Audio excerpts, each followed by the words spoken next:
नमस्कार दोस्तों, आपका हमारे YouTube चैनल पर स्वागत है। आई होप आप सभी अच्छे होंगे। तो दोस्तों, आज की इस वीडियो में हम बात करने वाले हैं चतुर्थ श्रेणी कर्मचारी तथा 4th ग्रेड भर्ती 2025 के डीवी के विषय में। चूँकि आपको पता है 4th ग्रेड भर्ती 2025 लगभग 54,000 पोस्टों पर हो रही है, जिसके एग्ज़ाम होकर आपका प्रोविजनल रिजल्ट अर्थात डीवी के लिए जो रिजल्ट आता है वो आपका 2 गुना कैंडिडेट्स का आ चुका है। जिन भी साथियों का इसमें 1 गुना में सिलेक्शन होने के चांस है, उन सभी को बहुत बहुत शुभकामनाएं, बहुत बहुत बधाई। स्क्रूटनी फॉर्म से संबंधित जानकारी हमने आपको पिछली वीडियो में दे ही दी थी, जिसके अकॉर्डिंग आपने स्क्रूटनी फॉर्म भर दिया होगा और आशा है आप सबने स्क्रूटनी फॉर्म भर दिया होगा, क्योंकि स्क्रूटनी फॉर्म की डेट 9 फरवरी से 23 फरवरी के बीच में है। अब आपके डीवी प्रोसेस स्टार्ट होने वाले हैं। अर्थात स्क्रूटनी फॉर्म जो होता है, इसे आप एक तरह से ऑनलाइन डीवी मान सकते हैं। अब इसके बाद आपका ऑफलाइन डीवी होने वाला है। ऑफलाइन डीवी आपका किस तरह से होने वाला है, तो उसकी पूरी चर्चा हम करने वाले हैं। कौन कौन से आपको डॉक्यूमेंट चाहिए होंगे। तो साथियों, डॉक्यूमेंट वेरिफिकेशन जो है वो आपका स्टार्ट होगा 9 मार्च 2026 से, अर्थात अगले मंथ से 9 मार्च से आपका डीवी प्रोसेस स्टार्ट हो जाएगा।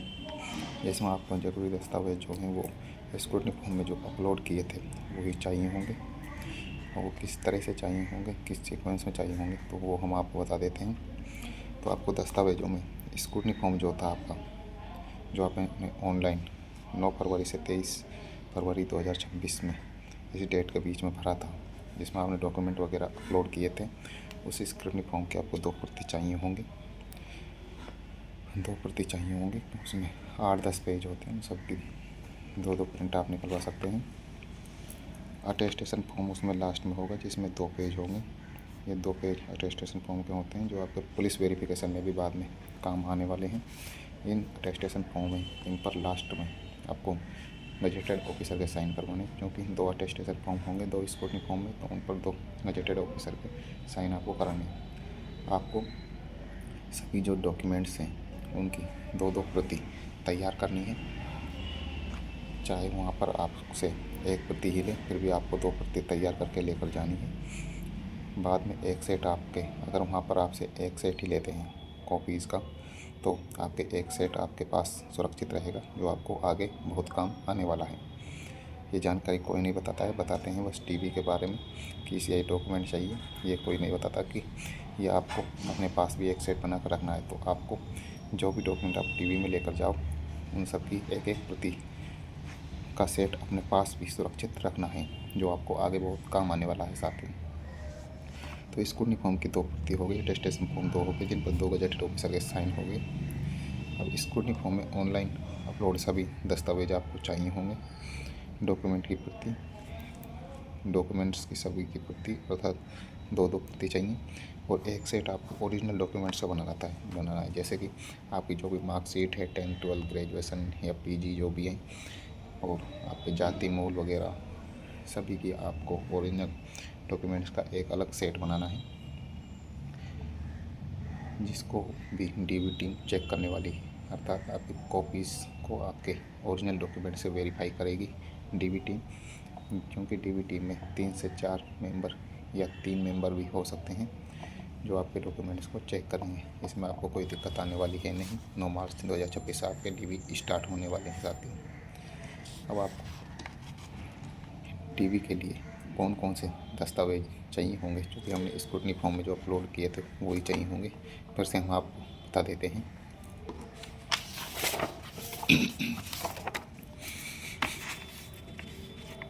तो साथियों, ये स्क्रूटनी फॉर्म के जो दस्तावेज थे वही लिस्ट है, जिसमें आपको शैक्षिक दस्तावेजों की 1-1 प्रति स्क्रूटनी फॉर्म ये चाहिए थी, लेकिन अब आपको इसके 2-2 सेट तैयार करने हैं, अर्थात प्रत्येक डॉक्यूमेंट की 2 कॉपी आपको निकलवानी है, जो आपको आगे बहुत काम आएगी।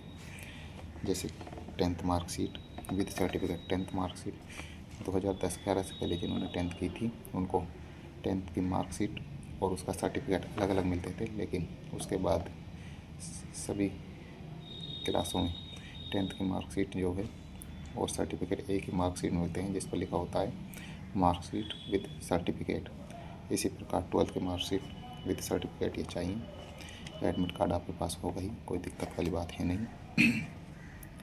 ग्रेजुएशन की सभी marksheet, all semesters, years plus degree. अगर आपने फॉर्म भरते टाइम अगर ग्रेजुएशन शो की है तो आप ग्रेजुएशन की सभी मार्कशीट चाहिए, सभी ईयर्स की।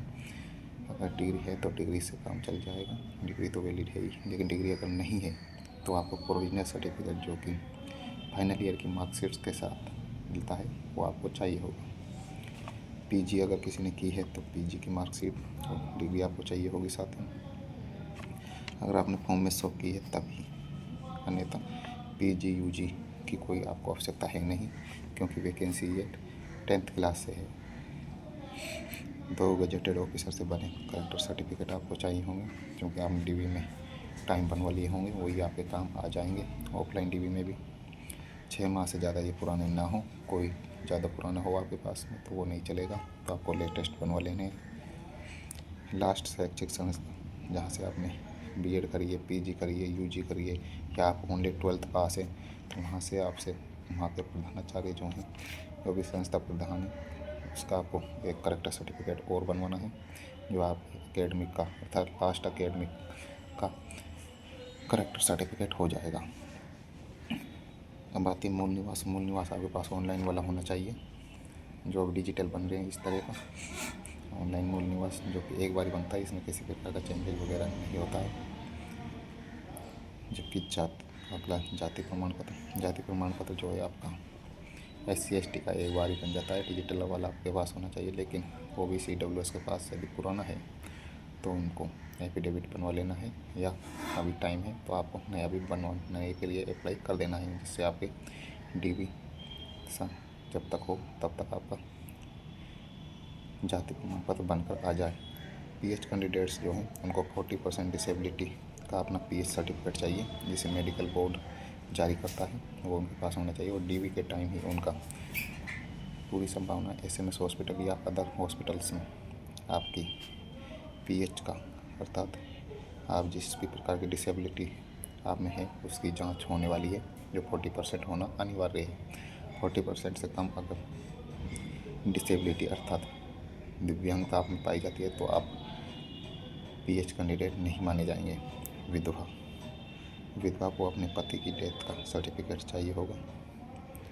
तलाकशुदाओं को कोर्ट द्वारा तलाक के समय जो डिक्री जारी की जाती है, जो सर्टिफिकेट होता है कोर्ट द्वारा जारी, वो आपको चाहिए होगा।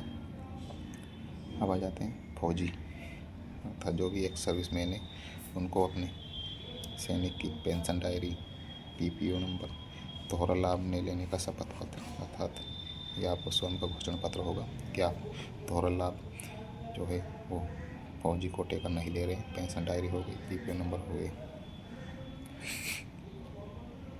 अब विवाह सर्टिफिकेट, अगर विवाह हुआ पड़ा है तो आपको विवाह अर्थात मैरिज सर्टिफिकेट चाहिए होगा, जो फोटो युक्त होना चाहिए। विवाह संबंधी शपथ पत्र, विवाह संबंधी आपको शपथ पत्र भी चाहिए होगा। विवाहित, विधवा, परित्यक्ता ये हो जाएंगे, आपको पता ही है। दहेज संबंधी आपको घोषणा पत्र एक चाहिए। अविवाहित होने व दहेज न लेने का शपथ पत्र। संतान संबंधी घोषणा पत्र की आप अगर आपकी शादी हो रखी है तो आप संतानों का उल्लेख कर देंगे, एक संतान है या नहीं है तो 0, 2 हैं तो 2, और भविष्य में 2 से अधिक संतान पैदा नहीं करेंगे। ये शादीशुदा और अनमेरिड दोनों को ही चाहिए संतान संबंधी घोषणा पत्र। EWS को इनकम सर्टिफिकेट की वैधता हेतु घोषणा पत्र चाहिए। धूम्रपान न करने संबंधी शपथ पत्र भी आपको चाहिए होगा। डॉक्यूमेंट में कोई त्रुटि हो तो उसके संबंधी शपथ पत्र आपको चाहिए होगा। अभी हम आपको बताते हैं कि डॉक्यूमेंट्स में त्रुटि किस तरह की होती है। जैसे किसी का नाम राम नारायण है तो राम और नारायण में अगर बीच में स्पेस है तो ये स्पेस का भी कई बार DV टीम एफिडेविट मांग लेती है, तो ये हो गया एक त्रुटि। किसी का नाम नवीन है, इस तरह होना चाहिए। अगर इस तरह किसी डॉक्यूमेंट में है तो उसको इसके रिगार्डिंग भी एक एफिडेविट बनवा लेना है। संविधान संबंधी घोषणा पत्र DV के टाइम में आपने अपलोड किया होगा, कोई फॉर्मेट आपके पास है।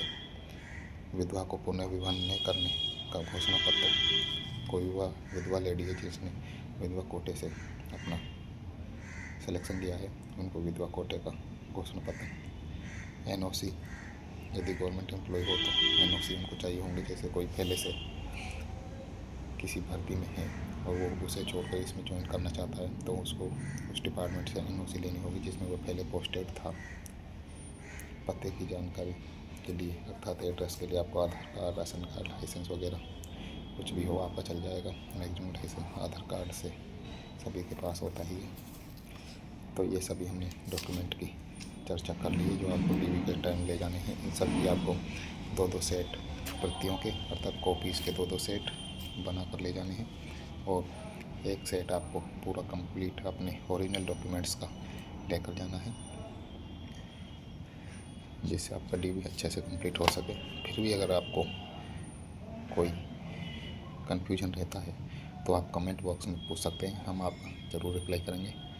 तो वीडियो आपको कैसा लगा? वीडियो अच्छा लगा तो वीडियो को लाइक करें और चैनल को सब्सक्राइब करें। जय हिंद, जय भारत, जय संविधान।